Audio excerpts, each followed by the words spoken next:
pastikan kamu sudah mengklik tombol like, subscribe, lonceng. Ya Nabi salam. Alhamdulillahi Rabbil Alamin. Wabihi nasta'in ala umur dunya wad din. Allahumma salli ala Muhammad wa ala alihi wa sahbihi ajma'in.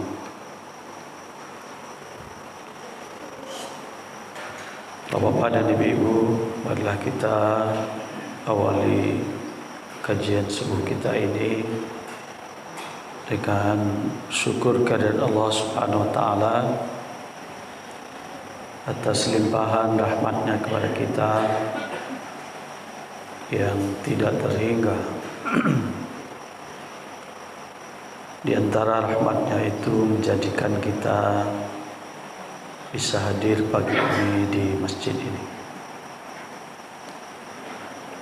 Salawat dan salam kita doakan pada Allah, semoga senantiasa dilimpahkan pada Nabi kita Nabi Muhammad sallallahu alaihi wasallam. Beliau telah mengajarkan syariat Allah kepada kita,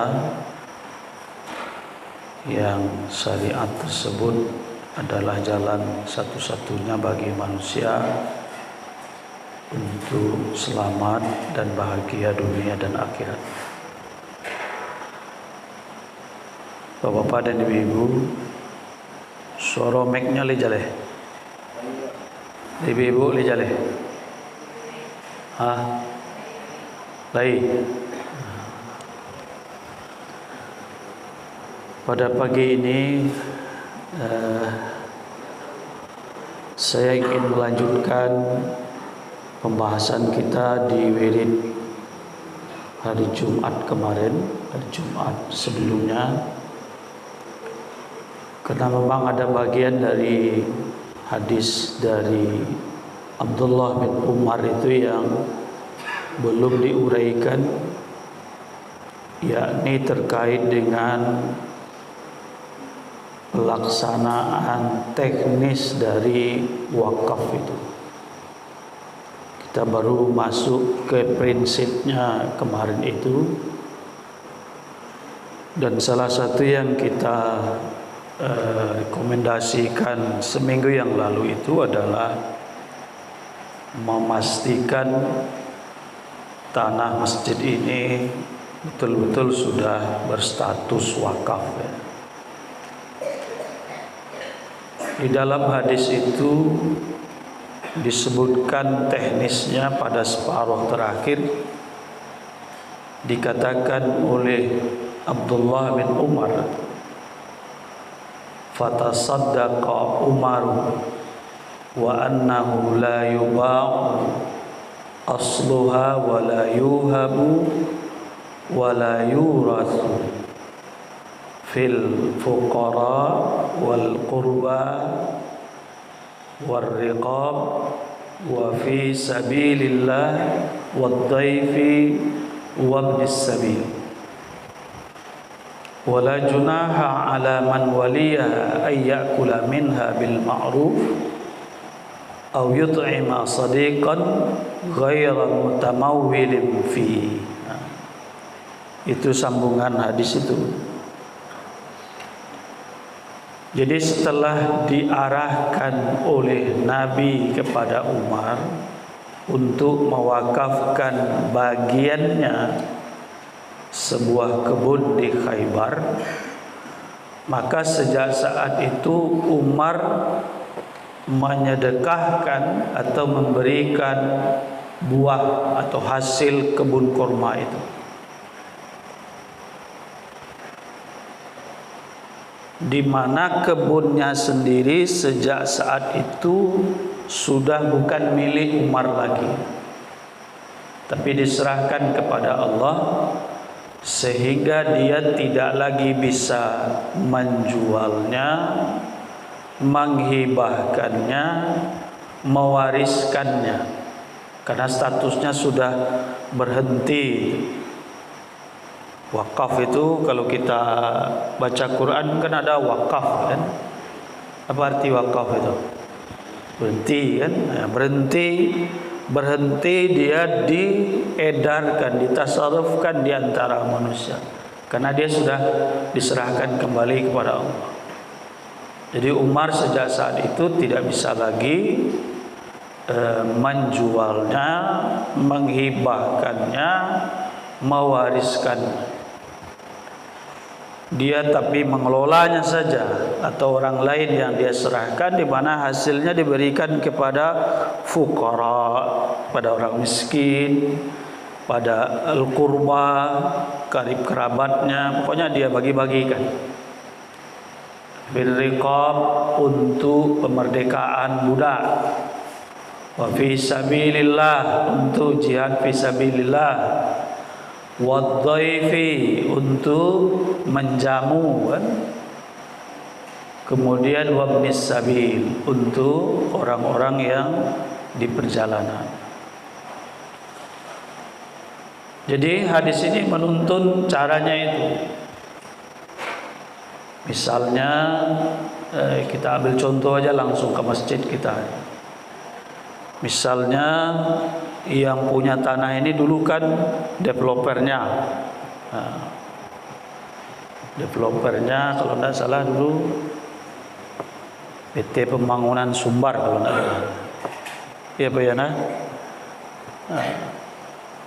Jadi PT Pembangunan Sumbar ini datang ke KUA bersama pengurus masjid. Dia ikrarkan di situ. Sejak saat itu, atau saya misalnya kan saya wakafkan atau kami wakafkan, atau kalau dia pakai nama perusahaan, atas nama perusahaan itu kami wakafkan tanah, sabila lokasi tanahnya secara pas. Kemudian terus disebutkan untuk apa. Untuk apa ini penting, sebab nazir wakaf itu punya kewajiban menunaikan, melaksanakan wakaf itu sesuai dengan yang dijelaskan, yang diinginkan oleh wakifnya. Kalau dia sebutkan saja misalnya untuk masjid, berarti hanya tanah yang seluas ini hanya untuk masjid saja. Tidak boleh itu bangun TPA, tidak boleh bangun lapangan, pokoknya untuk masjid saja. Atau masjid dengan sarana pendukungnya, itu masuk di situ WC-nya, mungkin tempat belajar ada di situ. Tidak boleh ada lapangan di situ, kecuali lapangan yang itu pemanfaatan dari halaman, yang itu tidak sifatnya permanen. Pokoknya dia hanya pemanfaatan. Tidak boleh ada tempat apa-apa lain lagi di situ, tempat parkir dan lain sebagainya. Kalau sarana penunjang berarti ada parkirnya segala macam. Kalau dalam hadis itu disebutkan fil fuqara. Untuk apa itu diwakafkan? Fil fuqara wal qurba. Jelas itu. Jadi nanti oleh PT Pembangunan Sumbar, atau kalau sudah diserahkan kepada Pemko misalnya, perwakilan Pemko itu yang mengikrarkan itu, kami wakafkan tanah situ itu. Mungkin ada yang berpikiran begini ya, tanah itu kanlah jadi masjid, kanlah dipakai itu. Kan tak mungkin lah beko masjid itu dirubah. Kenapa mesti diwakafkan seperti itu? Karena para ulama menyebutkan seperti itu. Biasa sajalah dengan status yang sekarang, apakah namanya Fasum kah, atau nama Pemko kah, segala macam. Bapak-bapak dan ibu-ibu, pikiran itulah kira-kira yang substansinya juga yang dimiliki oleh orang yang wakafnya bermasalah sekarang itu. Misalnya wakafnya dijual di anaknya itu. Ketika ayahnya lah meninggal kan, kecil anaknya, kok tanah kami kawan. Kecil pengurus saji, ya tanah orang Gaeang asalnya, tapi lah nyewakafkan, makanya dibangunlah saji. Kecana juga kok yo wakaf, ma buktinya, ma ikrar wakafnya, ma suri wakafnya. Kok itu ya ndak ada kecayaan dulu pakai saya ndak kado nak gugat karena kok tanahnya. Dan nyo kecilnya lah mewakafkan kami. Ia mau suenya. Mai tu no.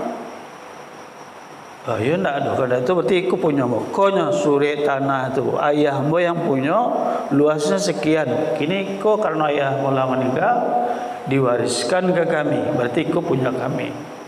Kami jual tu ada orang nak kembali. Bisa saja nanti suatu ketika, tapi kita tidak mengharapkan tentunya kan. Berubah pikir misalnya pemerintahan ketika itu mungkin beberapa tahun lagi. Padang kolah sampai itu butuh sarana olahraga. Didatalah tanah-tanah wasum yang ada kan. Situ ada. Oh yang itulah permanen dia ke situ. Yang situ tu masih alun lain. Lenjale wakafnya. Mah tahu kan? Berubah pikiran penguasanya ketika itu. Itulah makanya para ulama menyebutkan kalau masjid itu mesti wakaf. Karena dia tidak boleh suatu ketika dirubah dia menjadi yang lain, karena dia tetap menjadi milik Allah di situ.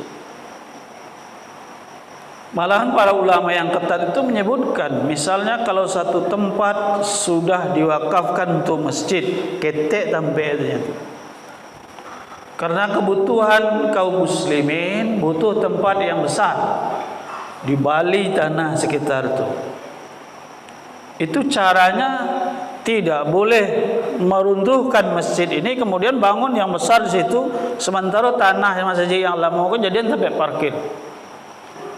Tidak boleh. Karena dulu diwakafkan oleh yang mewakafkan itu adalah untuk masjid. Bukan untuk daerah parkir. Bukan nanti kan adalah ada masjid di belakang itu. Iya, itu tempat yang baru. Bisanya untuk pengembangan. Jadi masjid itu digadangan kan, eko diwakafkan juga, eko dimasukkan ke situ. Sampai fasilitas pendukungnya seperti parkir, WC dan lain sebagainya dibuat di tempat yang baru. Kalaupun mewakafkan, ini wakafnya untuk parkir, ini wakafnya untuk WC, sarana pendukung lain. Baitubana amanah yang diberikan oleh agama kepada nazir. Nazir kan artinya yang mengelola wakaf itu. Salah satu problem nazir sekarang itu seperti yang sedikit kita singgung Jumat yang lalu itu adalah dia merasa itu miliknya. Kadanglah 3 tahun sampai di Isteba atau kemarin kami mewakafkan Ustaz. Cuma lah ada beberapa tahun dulu diolah-olah ada nazir kulasinya. Katanya kecek orang yang mengembangkan tampe itu sekolah di sekolah strategis. Nyo membangun di tempat lain. Itu mau tanya ketika mewakafkan lejale-jale itu untuk sekolah. Lai Pak. Inyo menyatakan kesanggupan untuk membuat sekolah yang akan diberlakukan kepada kaum muslimin. Iyo Pak. Maka tu caranya lagi. Kaduan ke KUA untuk dipindahkan nazirnya ke yang lain. Sebab dia itu bukan milik yayasannya. Tapi yayasannya hanya bertugas mengelola tanah itu sesuai dengan amanah wakifnya. Kalau dia tidak mengelola lagi seperti itu, karena anda sanggup, pindahkan ke yang lain. Jadi begitu aturan-aturan di dalam wakaf itu, dan ini yang mesti diterapkan dalam kehidupan beragama kaum muslimin.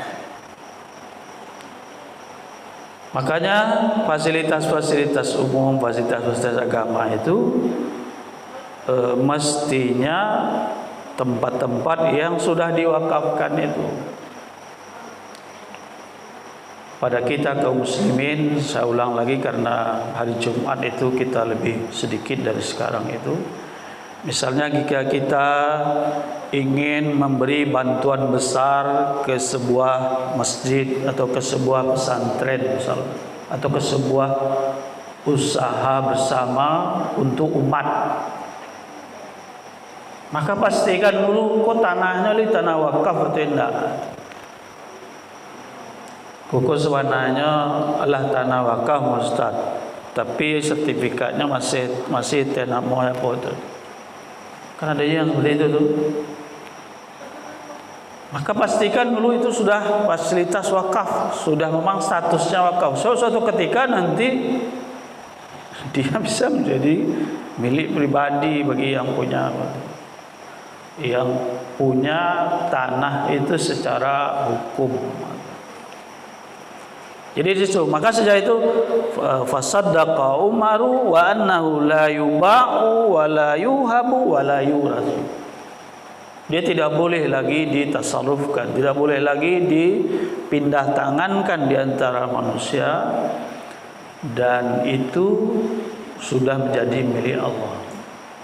Untuk apa contohnya? Seperti itu disebutkan fil fuqara, untuk orang miskin. Betul-betul nanti dipakai untuk orang miskin.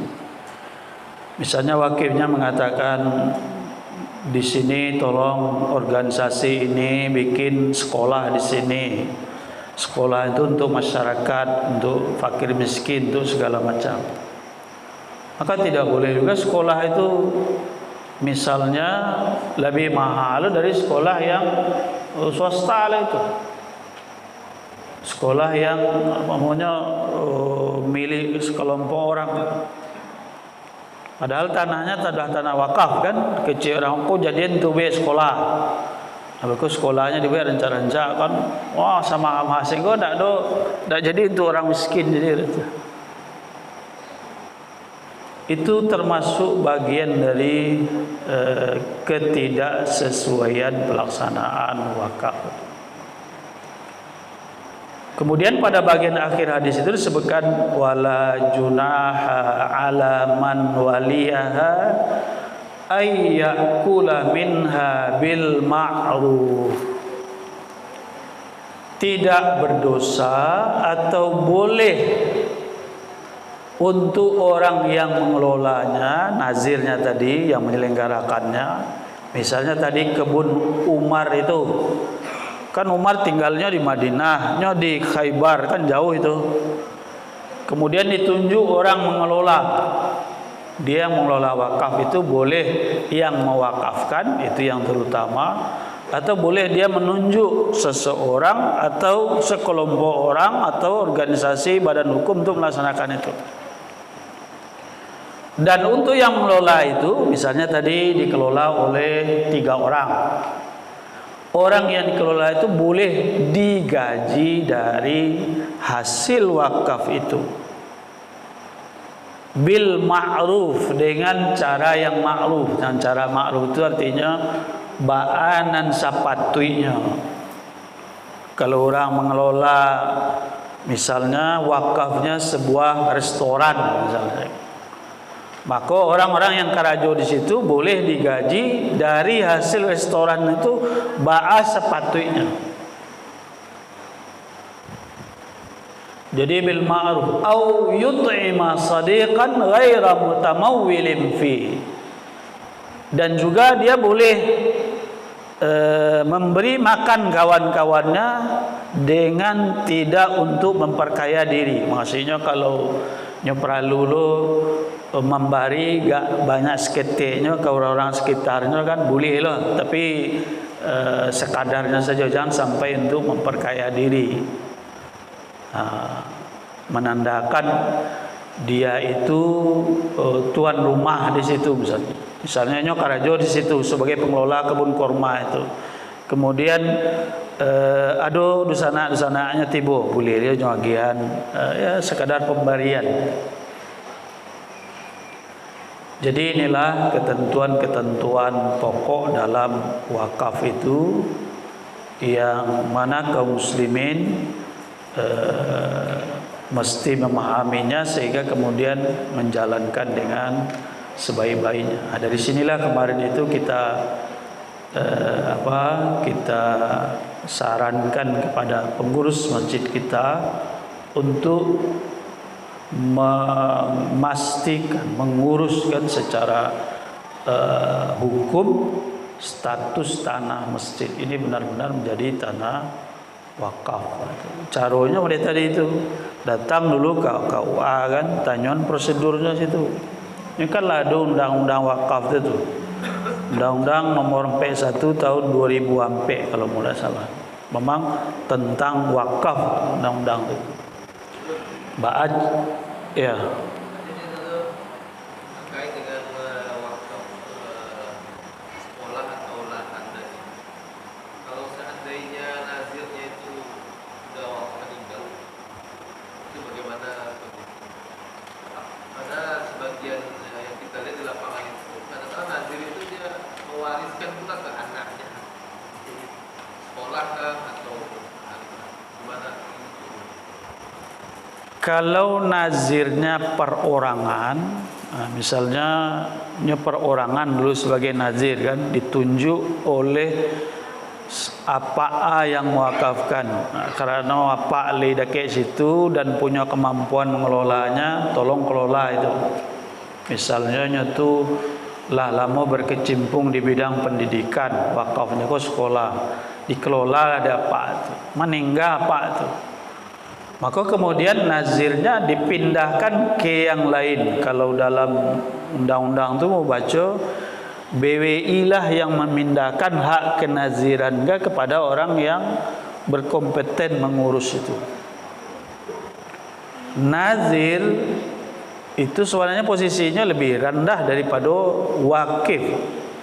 Yang punya harato sebelumnya saja yang lah mewakafkan tidak boleh mewariskan lagi, apalagi nazir. Nyokarajo situnya mah, sedangkan punya sebelumnya saja la yuba'u wa la yuhabu wa la yuras. Bukan ayahmu dulu yang mewakafkan. Nah, kini karena ayahmu nak ada, punya boleh.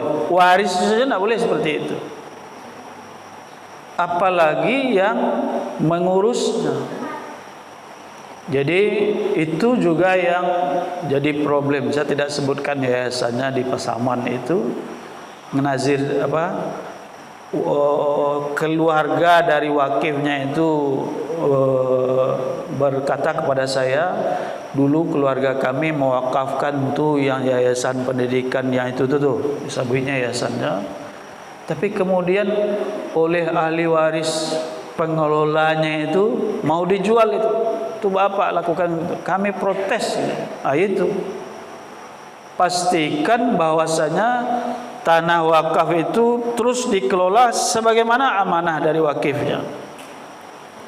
Sebab kalau berhenti dia beroperasi sesuai dengan yang diamanahkan oleh yang mewakafkannya, berhenti lo amalnya. Kan orang mewakafkan itu yang diharapkan amal yang terus mengalir itu, maka disebut dengan sedekah jariyah. Jadi sedekatin jariyatin dalam hadis yang menyebutkan izamatal insan itu wakaf maksudnya itu. Jadi jawabannya, ketika nazir perorangan itu meninggal, dia harus diganti dengan nazir yang lain. Sekalipun misalnya itu anaknya, tapi statusnya ketika itu adalah sebagai nazir setelah itu. Dia bukan pewaris dari, dia tidak punya bapaknya. Iya, dipindahkan itu. Kalau dalam undang-undang itu kalau tidak salah, tapi persisnya kok KUA lah. KUA kan sebagai pejabat pembuat akta ikrar wakaf itu kan kepala KUA. Kalau tidak salah itu tuh. Jadi dipindahkan oleh Badan Wakaf Indonesia, misalnya BWI Sumatera Barat atau apa, dipindahkan kepada siapa? Bukan dia mendapat kewarisan dari bapaknya, tapi dia menjadi nazir baru. Statusnya sama dengan bapaknya. Bukan dia mewarisi itu, tapi dia menjadi wazir baru. Jika nazirnya adalah organisasi, itu tidak ada masalah kan? Mungkin dulu tinggal menunggu pergantian pengurusnya. Misalnya dikelola oleh Muhammadiyah, misalnya dikelola oleh parti, oleh Tarbiyah, oleh apa segala macam ormas yang ada itu, berarti tinggal mengganti pengurus. Kalau organisasi itu sudah tidak ada lagi, misalnya orang-orang anak adolai sehingga lah talantar saya apa tu lah sejak 5 tahun ko muridnya kurang taruh saya malah tahun kini tidak terima murid misalnya kan, maka oleh keluarga wakif tadi itu adukan ke KUA atau ke BWI tanah wakaf ayahmu di situ tu lah telantar saja, jalan keluarnya. Ini diwakafkan dulu ke Muhammadiyah Rantiang apa situ, tapi kayaknya UMNO itu tidak aktif lihat itu. Nanti dicarikan jalan keluarnya. Kalau misalnya Muhammadiyah di atasnya, udahlah kami carikan apanya, kami pastikan baraso ada pengurus penggantinya. Coba cari aksinya dulu. Tapi kalau lah mana lah, ayo kami lah payah lah macamnya. Pindahkan selah nazirnya ke yang lain. Pindahkan. Kan nazir itu ada surat penunjukannya tuh Pak Haji. Jadi nazir itu juga ditunjuk oleh KUA atau mungkin BWI, dia menjadi nazir di situ. Jadi nazir itu tidak hanya sekadar lisan, kalau dulu kan lisan saja, sekadar ada surat penunjukannya tuh. Berdasarkan itulah dia melaksanakan tugas-tugas kenazirannya sesuai dengan yang diamanahkan oleh wakifnya. Itu yang bikin problem itu diantaranya tadi itu merasa lebih berhak keluarga nazirnya daripada keluarga wakifnya. Keluarga yang menerima amanah mengelola tadi daripada keluarga yang mewakafkan yang semula menjadi pemilik itu. Gitu. Ada lagi yang lain? Yang nazir itu dia sudah mempersiapkan juga anaknya menggantikan dia di sekolah, dia sudah mempersiapkan juga anaknya dengan pendidikannya untuk menggantikan dia. Dia ancang-ancangnya oleh nazir ini supaya anaknya bisa mengganti posisi dia. Tapi kan pakai surat. Kalau seandainya mempersiapkan itu lebih baik. Cuma nanti yang jadi soal itu dia bukan mewariskan kepemilikan bapaknya, tapi mewariskan kenaziran bapaknya, dan itu menurut pengamanahan baru. Itu malahan lebih baik sehingga ndak terlantar kan lainnya siapnya. Cuma nyo harus jalihan ke anaknya atau BWI jalankan koko tanah wakaf kok bukan milik keluarga. Makanya bagi pengelola tanah-tanah wakaf, misalnya pimpinan pesantren, pimpinan perguruan itu, dia harus pandai-pandai membedakan. Misalnya kami wakafkan lokasiku untuk buat pesantren, ya kan? Berarti tanah itu hanya untuk pesantren saja. Jangan beko adalah rumah pribadi lo di dalamnya itu. Kalau rumah pribadi di luar tanah wakaf itu. Kan seringkali begitu tuh. Kecuali yang bagian koko itu adalah dihibahkan, beli wakaf punya itu, dihibahkan ke apa yang ngasuh itu, siapa nama apa kan? Beko yang tanahnya yang dihibahkan ke ayahnya yang pengasuh sebelum, kalau itu boleh diwariskan itu. Tapi yang pesantren kok kepemilikannya tidak boleh diwariskan karena dia milik Tuhan, milik Allah gitu. Yang boleh diwariskan itu adalah mengurusnya atas nama nazir yang baru. Jadi kadang-kadang itu yang jadi jadi keluarga misalnya ya, keluarga dari guru besarnya itu, kiainya itu, koko milik keluarga kami. Yang miliknya tuh yang punya tadi itu. Sehingga beku setelah dia sudah tidak jadi pengurus lagi, keluarganya disuruh pergi dari situ. Kalau memang dia menempati rumah yang itu fasilitas wakaf, tentu dia tidak berhak lagi karena dia bukan nazir lagi. Tapi kalau tanah yang dia tempati itu sudah dihibahkan kepada bapaknya, kepada suaminya, kepada kepala keluarganya, itu tentu jadi milik dia sampai dia tasarrufkan lagi. Saya pikir itu untuk pagi ini sarannya satu tadi itu. Yang kedua, mari kita mulai menggiatkan wakaf ini sesuai dengan kemampuan kita masing-masing. Kalau ada yang punya tanah yang tidak terpakai misalnya kan, itu bisa diwakafkan. Ambo mah punya tanah tidak terpakai, tidak ada tanah rumah saja ketik misalnya. Wakaf itu tidak mesti gedung, tidak mesti tanah.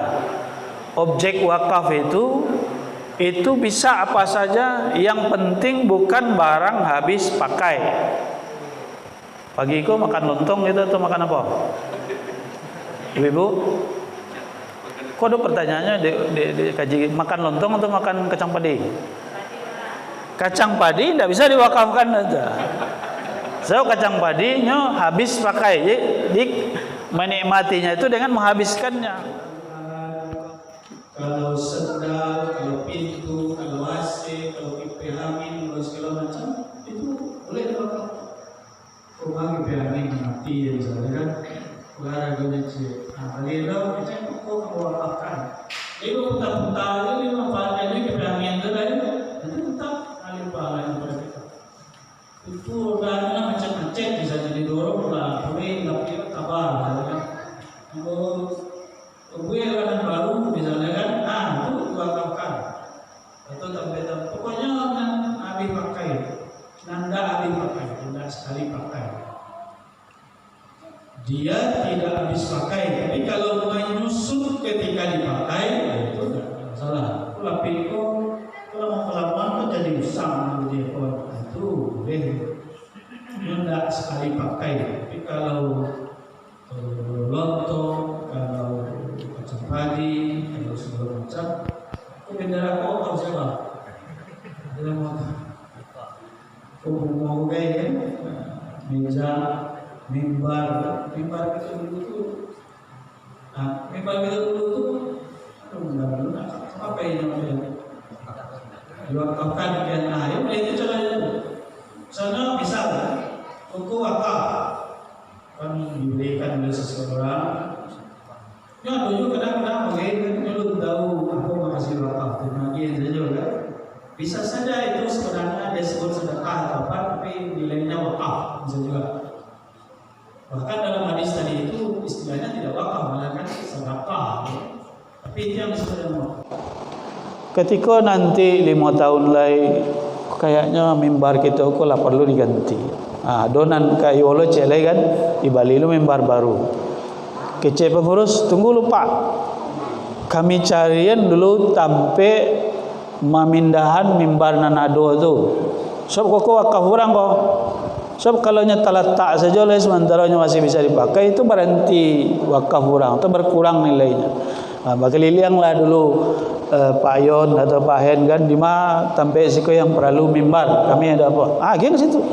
Sehingga masih berlanjutlah pemanfaatan harta wakafnya di situ. Dia sampai menumpuk lah sih kok. Ketika ada yang lapis baru kan, kalau tidak bisa lagi dipakai, cari tempat lain yang bisa dioporkan lapis kok. Sehingga dia masih tetap bermanfaat, masih tetap mengalir pahalanya kepada yang mewakafkan. Jadi mengelola jadi nazir wakaf itu, mengelola wakaf itu juga mesti tahu ilmunya. Kitalah perantara bagi wakif agar pahalanya tetap mengalir. Demikian, semoga bermanfaat dan atas hal yang kurang berkenan mohon dimaafkan. Billahi taufiq wal hidayah. Assalamualaikum warahmatullahi wabarakatuh. Ya Nabi salam alaika, ya Rasul salam alaika, ya Habib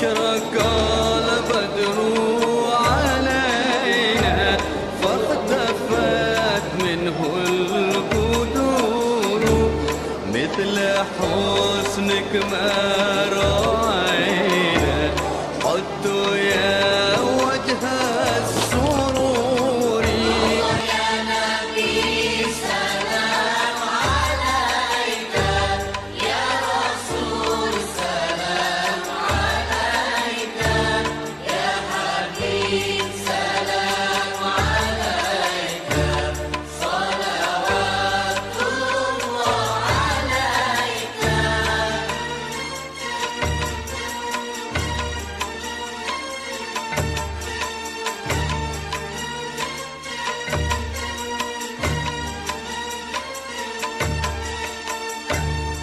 أنت شمس أنت بدر أنت نور فوق نوري أنت إكسر وغالي أنت مصباح الصدور يا نبي سلام عليك يا رسول سلام عليك يا حبيب سلام عليك صلوات الله عليك.